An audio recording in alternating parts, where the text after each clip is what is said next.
But this is good content. We shouldn't waste it. All right. Don't podcast before the podcast. Right.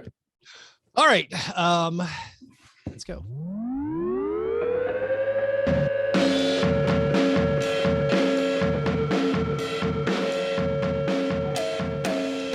I'm joined right now by Tyler Parker. Tyler, how's it going? Yo, what's up, buddy? I'm doing good, man. How's the weather? How's the weather? I only mentioned it. There's 6 inches of snow in Nashville, Tennessee right now. That's why. When's the last time Nashville got 6 inches? Couldn't tell you. Okay. It's not frequent. It's happened. I've been here a long time, most of my life. It happens. It's not like out of the blue, like, oh my God, the world's ending. Right. Climate change has really come for us. I mean, it was 70 on Saturday, which is more abnormal than the 6 inches of snow falling out of the sky right now. Sure. Yeah. No, it's not. I mean, it's it's out here, LA. There's everything is like, it's ridiculous. When it's like 60, everybody's mad. Like, what do you mean I have to put on long sleeves? This isn't part of the deal. Listen, everybody's reality is different. Okay. That's a good point. Like there's some people who are like, listen, this is terrible. I can't get to work today. I don't get paid if I don't show up to work. And that's obviously terrible. There's other people like Draymond Green being like, listen, our flight got delayed. We had to fly on the day of the game. That's not supposed to happen. Both complaints are valid. Okay? Sure. We're not saying they're the same. I'm just saying both experiences are valid for both people. We all live within a certain context, for sure. I agree. What's your breakfast, Tyler? Have you had a breakfast today? Dude, I had a boring one. I knew I was coming on this, and in my head, whenever you'd ask me, I was like, all right, I got to do something fancy for breakfast tomorrow. And then I just stumbled and did Cheerios. So you choked. I choked. I did like a bowl where it's like, you poured a little bit too much cereal. You poured more than you intended to pour.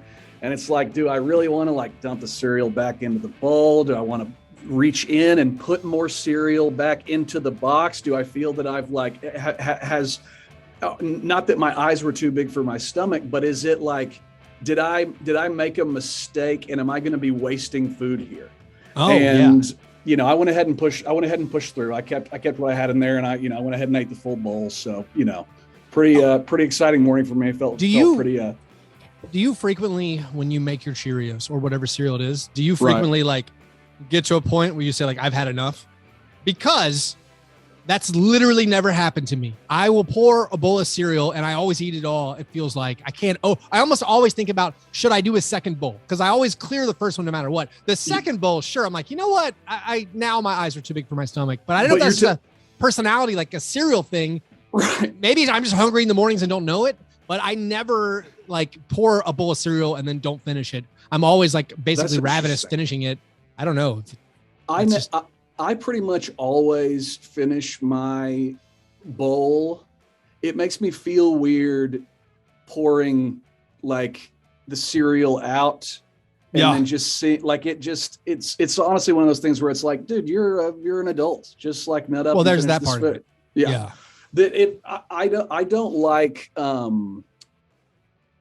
I don't like feeling like I have to finish my food, but I pretty much always do. It's the rebel in you. Yeah. But don't tell me what to do, food. Yeah. But it's also like my parents are always like in my head, like there are a lot of kids out there who don't have. Maybe that's what it is. Maybe growing up, head. We were always like store brand Rice Krispies and store brand Cheerios. It was just like, whatever food you had. And it was like, you have to eat that. Like, and so maybe I've been programmed that way. You also said like it's cereal, it's like a kid's food, but you have a kid, and so like it's fair. Like, did you eat cereal before you had a kid? Because I went a long time without cereal, and now I have kids. I'm like, I guess cereal's back in my life. I turned into like a toast guy. Like if it was like a quick in and out, like I just turned toast in a hurry, and and still dabble in it. Still go back to that well quite often. That's pretty funny.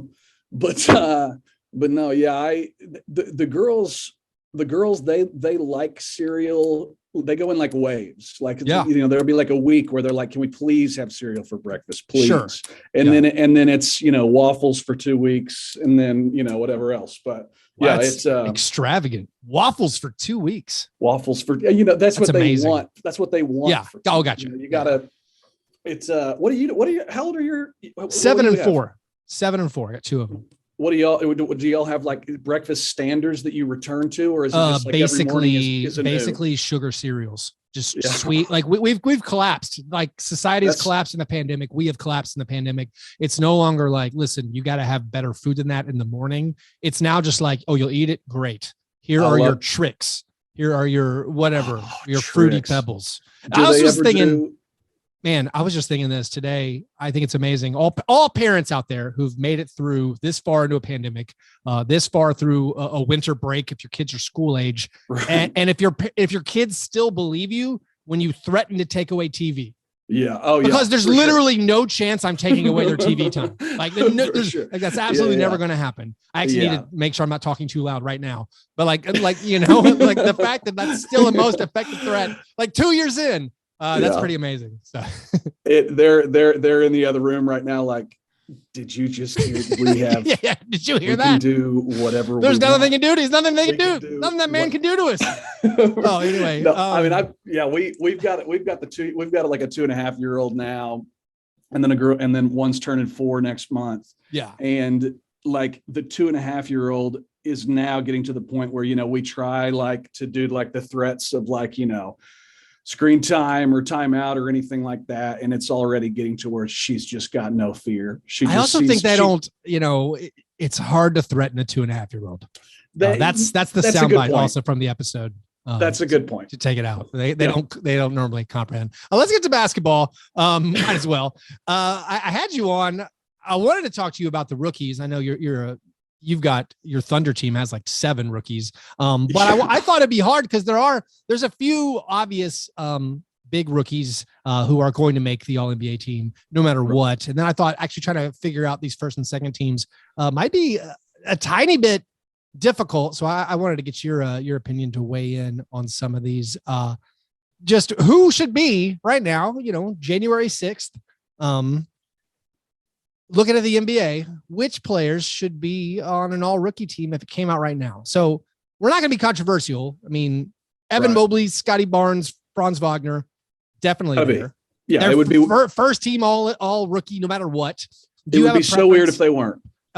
Between those 3, I've seen a lot like NBA.com's like, oh, Franz Wagner took over the rookie ladder lead. You're like, bro, come on. It's like Evan Mobley. It seems good. It seems like that's just one of those, like, people are getting bored and wanting to spice things up. The Franz, like, don't get me wrong. Like, Franz is so much better than I thought he was. He, like, you know, the handle, like the lead ball handler initiating stuff that he's doing. Like, I didn't realize that was going to be part of the package this early. But no, it's Mobley, you know, and I think Barnes ahead of him for sure. Like, you know, Wagner's scoring lately has been exciting, and he's, you know, doing a bit more of that than Mobley and Barnes. But, like, I don't know. I mean, didn't they play? Well, I was saying Barnes and Mobley are going to make the playoffs possibly. Like, Mobley's making the playoffs, and it's because of him. And Barnes, right now, the Raptors are finally getting healthy, and they're actually good, and it's because possibly of Barnes. Like, the Magic are terrible. I'm certainly excited that Franz Wagner seems good as a player. Yes. I'm not trying to take anything away from him, but putting him over Barnes and Mobley is a bridge too far. Yeah, it feels like a miss on NBA.com's rookie ladders. But hey, we all got to do what we got to do to get that engagement. Get that. You know, clicks. You know, clicks don't happen unless you make them happen. Beyond those 3. Yeah. Now this is where it gets fun, I think. Right. I don't know if it's clear cut, but what do you? I know I don't want to offend Giddey. Giddey, I think has an argument for 4th right now. Sure. I wouldn't put Giddey 4. I mean, I would if you wanted to. I would tell you were really smart and a great guy. Yeah. But I like, if it's me, I would do Cade. Okay. In the 4 spot. I mean, he's like. He went into health and safety protocols, and I think he's had a couple 3 games since then, but like whatever it was, like the 10 before that, he was shooting like 44% from 3 at that point. Yeah. It's like, you know, it was like 19, 6 and 6 or something. And it's, you know, that's after, what was it? What kept him out? Was it the ankle at the beginning of the year? I can't even remember what. I can't remember. It was some injury where he didn't start the year. Yeah. And it was, No, I think as he gets his sea legs more and more, I mean, the shot seems very real. And I think that because of that shooting, I kind of have to put him above Giddey. But I mean, yeah. So I think the guys I'm considering, and again, this is not based off like their future. We're not redrafting. We're just trying to no. This is like we're specifically talking about this season. Yeah. And so I think, like Giddey's there, Cade Cunningham's there. I almost want to throw in like Chris Duarte and Herb Jones. Like, Herb Jones, too niche? Is that too hipster podcaster? That's what I can't figure out. Like, because it's like, it might be a hipster podcaster thing to even talk about rookies in the first place this fall. You know what I mean? That might be true. But it's like, I like Herb Jones. Yeah. He's got a skill set. Like, he's going to stick. Like, he guards his ass off. Seems like it. I mean, Duarte, I'm with you on Duarte. Like, I have, what did I put Duarte at? I got Duarte at 6. Okay. Like he's offensively, he's just so much more developed than a lot of the other rookies. Just like off the bounce type of stuff, like buckets that you can imagine guys getting in a playoff series should they ever make it there. Like, he has the type of, package off the bounce to where I could see him having success in that sort of situation. He's also just so, what is he, like 24 or something? He's a geezer. He is 23. Right? I mean, he's no Kiefer Sykes, who's apparently 28 and a rookie. Kiefer Sykes, who walking for the Pacers. Yeah. They had a game where it was Kiefer Sykes and Dwayne Washington. And it's like, I have no idea who either of those people are. It is wild how many games. I mean, like I like to imagine that I know like a lot about like teams' benches and stuff, but some of these games lately, you just watching like, where did you come from? Who are you? So I think you're right that maybe I'm digging too deep going. Oh no, I don't think that. I'm just saying like, well, as far as like a first team, if I'm trying to pick out my two, if it's probably Cade Cunningham, I'm not really considering like Jalen Green. All right. Jalen Green has played similar minutes, kind of a similar number of games, Cade, but like, I can't get over, I mean, maybe I'm wrong here, but the Rockets are 3-21 when Jalen Green plays. That's including Wednesday night's victory over the Wizards. Yeah. The Pistons are only 6-21 when Cade Cunningham plays, which is like, should I care that much about the difference between 6-21 and 3-21? No, I hear you. Well, it's like I saw, who was it? One of Vicini's most recent pieces on rookies. He threw out some stat about Jalen Green, whereas like the Rockets are like a full, like 18 points per 100 possessions worse when he's on the floor. His plus minus for the year. His plus minus for the year. He's like minus 300. Yeah, I mean, that's total for the season. That's just hard to ignore. Which is incredible. That's just hard to ignore. It's hard to not like, I don't think that this means that he's going to be a bad player going forward. I mean, since he's come back from that injury, and it's been like 3 games or something, he's been shooting it really well. And you can see him becoming like, a big time scorer in the league. I don't think that that's out of the realm of possibility. It's just like, will the playmaking get there? Like, what's his, like, how's he going to develop physically? Cause he is pretty like, he's like pretty trim. Like he's not, I'm not like, I don't think he's like some, bust or anything like that. Like I think that as he gets older and stronger, like he's got the kind of package that it would be weird if he didn't figure it out, at least offensively. Right. Like, it's just like, yeah. So you got 3 of these guys we're talking about: Jalen Green, Josh Giddey, and Cade Cunningham. All 3 sub 40% on their field goal attempts. I mean, Giddey's the worst by far, right? Yeah. No, they're actually pretty close. But like Jalen Green and Cade Cunningham, virtually the same 3-point percentage, 32.4 versus 32.5. Here's your 5 worst rookies as far as total raw plus minus. All right. Okay. We're counting down 5th worst to worst. 5th worst, Cade Cunningham, minus 142. Pistons been outscored by 142 points in his 872 minutes. Next, Franz Wagner, minus 155. Next, your guy, country music superstar Jeremiah Robinson Earl. Oh, nice. Minus 180.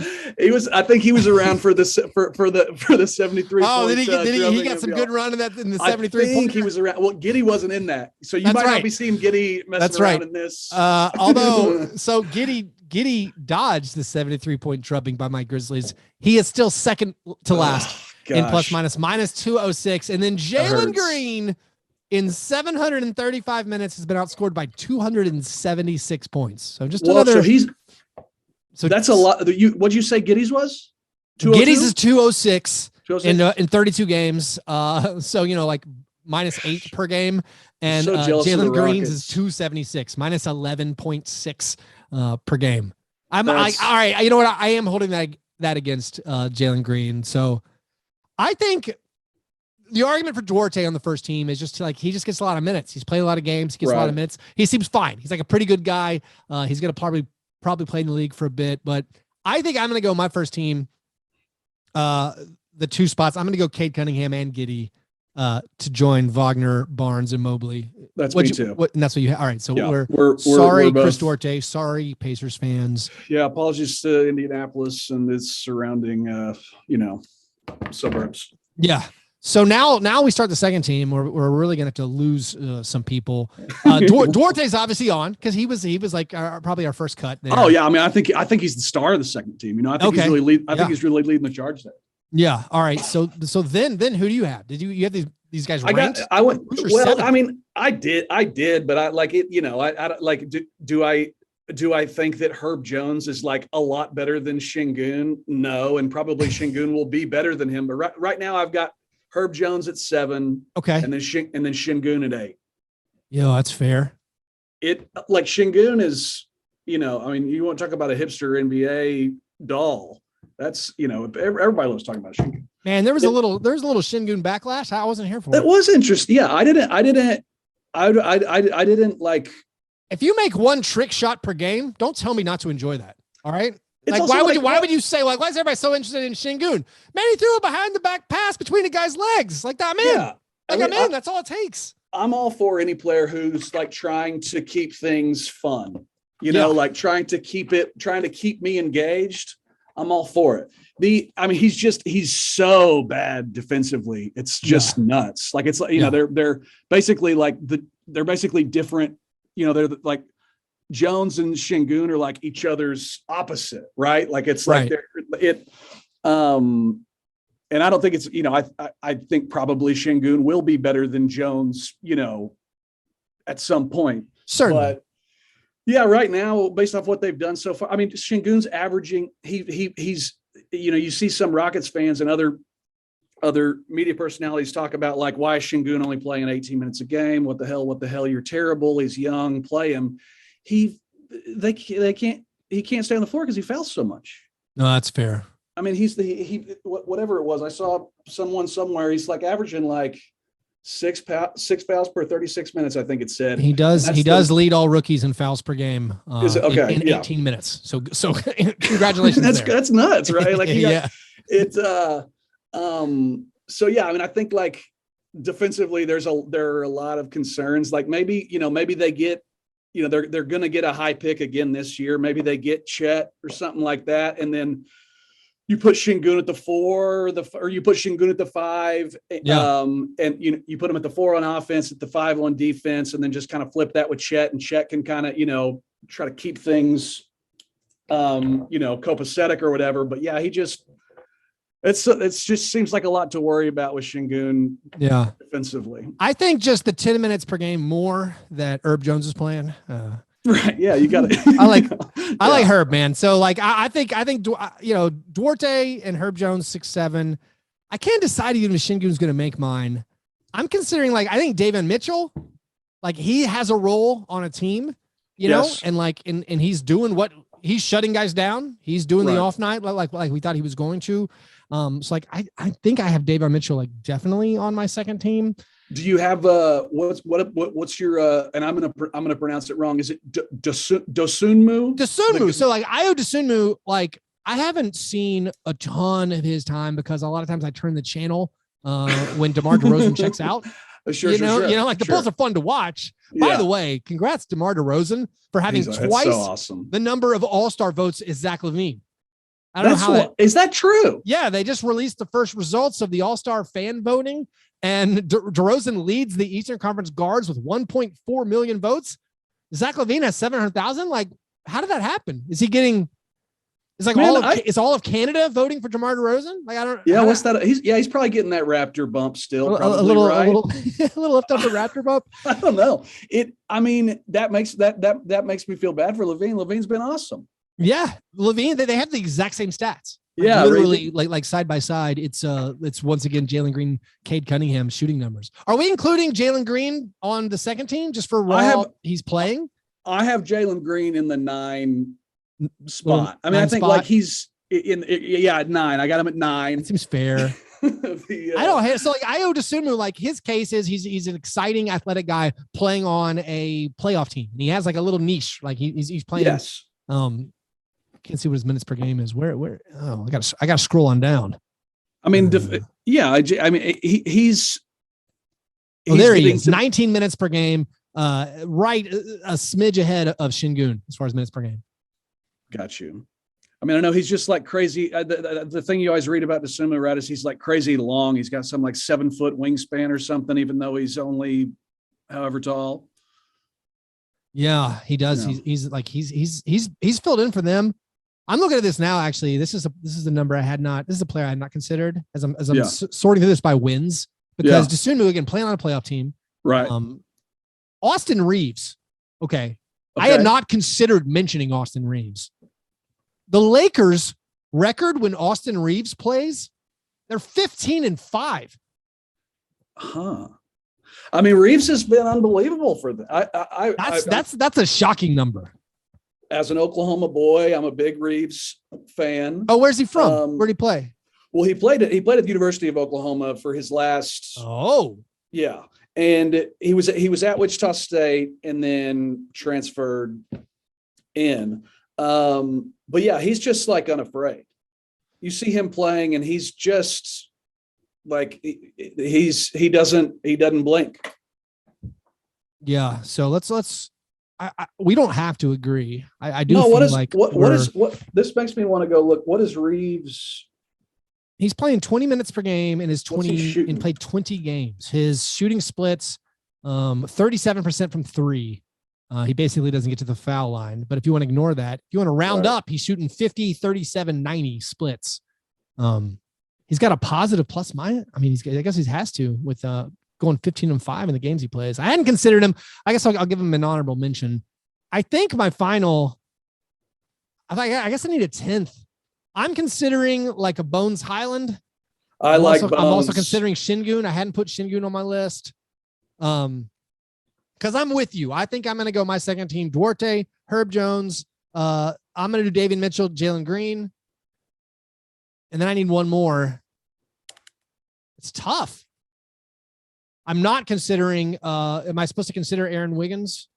No, you don't have to. Hey, he's looked okay though, Keith. He's looked okay. He's been surprising. He's looked decent. The who you're talking about Reeves now? You're making me want to pick Reeves for my second team. You might as well do it. So I'm going to go. I guess I'm going to go. I'm going to chicken out and go Şengün. So my second team will be Duarte, Herb Jones, Davion Mitchell, Jalen Green, and Alperen Şengün. Who are you going to go with? Final answer. Apologies to Davion Mitchell. I like him just offensively, let's go Duarte, Herb Jones, Şengün, Jalen Green. Yeah. And I think I'd like to do Austin Reeves. I think I'd like to. That man, I love it. That's going to get us. We have to make sure the Lakers blogs find out we did that. So we'll get those clicks. That's going to be that's going to be actually my headline. Austin Reeves all rookie team. He's climbed up the rookie ladder, the Fast Break Breakfast rookie ladder. He's up there. I guess apologies to like some of these guys, like Omer Yurtseven for the Heat. I believe he has 10 consecutive games of 12 rebounds or more, tying Hassan Whiteside's team record. That just shows you how replaceable a stat rebounds are. Yurtseven, the Oklahoma Blue legend. Man, I love all these Oklahoma tie-ins you give me. Also, apologies, Trey Murphy, maybe Cam Thomas, Josh Christopher. I don't know if anybody else. Zaire Williams on my Grizzlies. Yeah, what's Santi Aldama? What's like the general Memphis like feeling on Zaire? Are y'all like pumped about him? Is there like what's the? That's a great. I don't know if there is a general consensus or anything. I think a lot of it is still like this guy went 10th. I think that's kind of the general thing. And then everyone's like, oh, all right, he's real young. Okay, he's real young. Anytime he does anything good, you're like, oh, that's cool. But then there's still a lot of like, was he not going to be there at 17? Like that's right. There's still a lot of that. Luckily, the team is winning all their games recently, so people are less concerned about what Zaire's going to be. Also, Santi Aldama leads the Grizzlies in on-off plus minus. That's just a real random stat. Aldama does. A lot of that actually had to do with the 73-point win. Hey man, that's what we're here for. You know, we're trying to make guys look good. It's funny, like thinking about when we were talking about Mobley earlier. One of the like plays for him that just like sticks out of my head so much was against y'all late in the fourth quarter the other night. Whenever like he basically almost like caught the three that Bane was taking. Yes. Like out of it. You know what I'm talking about? You know, I was unbelievably impressed that Bane didn't get a jump ball there. He actually he fell to the floor. I think it was eventually a turnover, but I thought Mobley was just going to eat the ball, but Bane did pull it away. Yes. Mobley also had a Giannis dunk on Jaren Jackson Jr. where he got him so deep in the post and he just turned around and just yammed it like for like almost standstill. Just turn around. I'm going to dunk on you now because I can reach the rim. Oh, he did another kind of Giannis thing against the Hornets the other night where he got Rubio missed a three or something and he got the rebound like kind of on the left block and like Plumlee had gone up with him for the board and Mobley just came down with it, went right back up, one hand, left hand, and just put Plumlee in the rim quickly with the left. And like to do that with your weak hand, you know, he's like, so good. It's crazy how good he is. It's like whenever it first, like I wasn't paying close attention to him at the start of the year or anything like that. And then whenever you start seeing a bunch of writers be like, whoa, this guy's like crazy. I always have that thing in me where I'm like, he's probably not that good.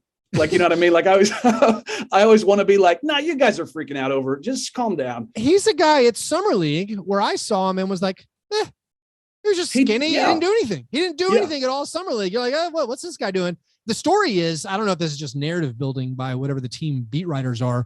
The story is that I've read after Summer League, he called like the Cavaliers and like, hey, I wasn't very good. I need to get stronger and I need to work on some stuff. Do you guys have anybody you can send out to me to work on some stuff? And they were like, hey, we'll send it whatever you want. Like, we'll fly anybody in. So apparently after Summer League, he was like, I didn't do very good. I actually need to work on a lot of stuff. And then he went all whatever, Rocky IV training montage. And then he showed up in the regular season and he's incredible. He didn't have those he's hitting like turnaround fadeaways and stuff on guys. It's crazy. Yeah. I feel like we're also going to see like a Kevin Garnett level of like shooting increase, you know, like I feel like now he makes some threes. He also airballs some threes. I assume in like 5 years, he's just gonna be knocking down like all kinds of jumpers. He's gonna be like automatic from 18 feet. He has that look where you're just like, oh, you're gonna be comfortable doing pretty much everything, aren't you? Yeah. He's so good. I'm glad he's not in the Western Conference. Anyway, Tyler, man, thanks so much for coming on. It's always a pleasure to talk with you. You got anything we need to plug? I don't know. Anything going on? Not really. I'm working on. I got a couple things I'm working on for the Ringer. They'll go up, you know, here in whatever couple weeks or something like that. Just check out Giddy. You know, everybody. That's right. Vote for Giddy. NBA All-Star. All right. Well, thanks, Tyler. I look forward to the next time. Yeah, man. All right. Thanks, bud. Great to see you. That was awesome. Thanks for doing the full 29 minutes. That's awesome. No problem, dude. Thanks, buddy. I'll see you. All right. Talk to you soon. Bye.